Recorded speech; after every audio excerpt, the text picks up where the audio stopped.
Tuan-tuan sebut pada saya, di mana tempat di muka bumi ni kalau kita sebagai seorang Islam yang kita boleh melepaskan agama daripada kehidupan kita? Sebut kepada saya. Melainkan tuan-tuan kena jadi gila. Wa ma kana lil mu'minin wala mu'minatin idza qadallahu wa rasuluhu amran an yakuna lahumul khiyaratu min amrihim. Ini pun menyentuh deria, menyentuh hati saya lah, menguraikan ayat-ayat macam ni. Takat terjemah direct saja susah kita nak boleh menghayati maksud sebenar. Tidaklah dianggap sebagai seorang itu betul-betul benar-benar mukmin, sama ada laki-laki atau perempuan, apabila Allah dan Rasulnya memutuskan sesuatu perkara untuk mereka memilih lagi yang lain selain daripada itu. Apabila Allah dah kata begini A, Rasul berkata B, oh dia masih pilih, dari itu kita tengok kalau ada yang C lebih baik.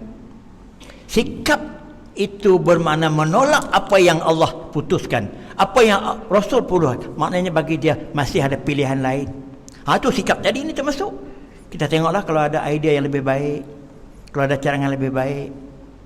Itu yang berlaku. Saya rasa benda itu berlaku dengan menyeluruh, dengan banyaknya hari ini. Jangan kata lagi kita tengok benda kecil-kecil dah cukup dah.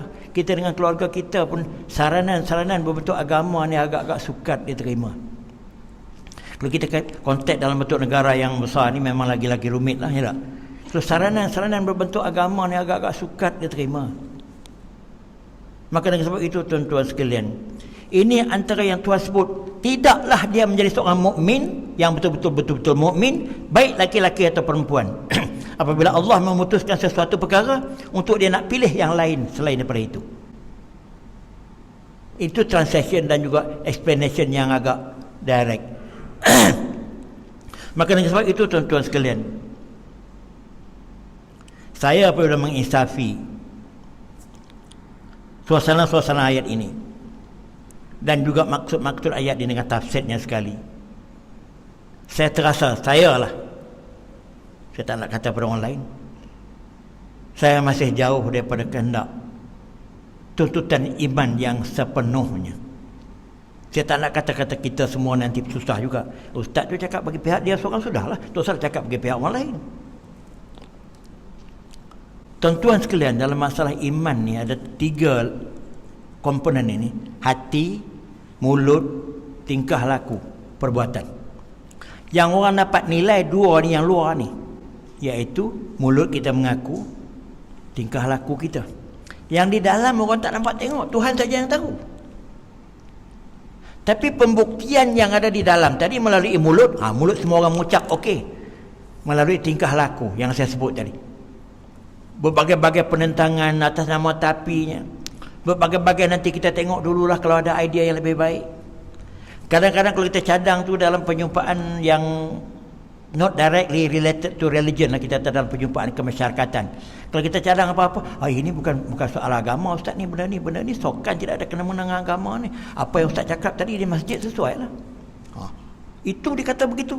Tuan-tuan sebut pada saya, di mana tempat di muka bumi ni kalau kita sebagai seorang Islam yang kita boleh melepaskan agama daripada kehidupan kita? Sebut kepada saya. Melainkan tuan-tuan kena jadi gila. Jadi gila, jadi mabuk, barulah agama tak terikat dengan kita. Faham tak? Kalau kita masih rasional, kita masih waras dan kita masih berakal, di bilik jamban pun masih terikat dengan hukum Allah. Ya tak? Tiba-tiba dia kata ini tidak kena mengena dengan agama ni, apa yang kita cakap kita buat ni, ini masalah sokan, ini masalah masyarakat, agama ni lain. Gitu caranya. Dia berjaya mengaiskan supaya benda tu tidak terlibat dengan agama. Jadi orang yang bercakap tadi pun balik senyonyong gitu je lah. Nak buat macam mana? Ya tak? Inilah yang sedang berlaku.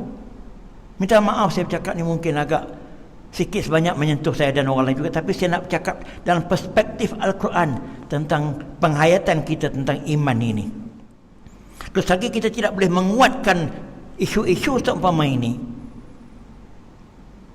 kita hanya sebagai susahlah tuan-tuan sekalian.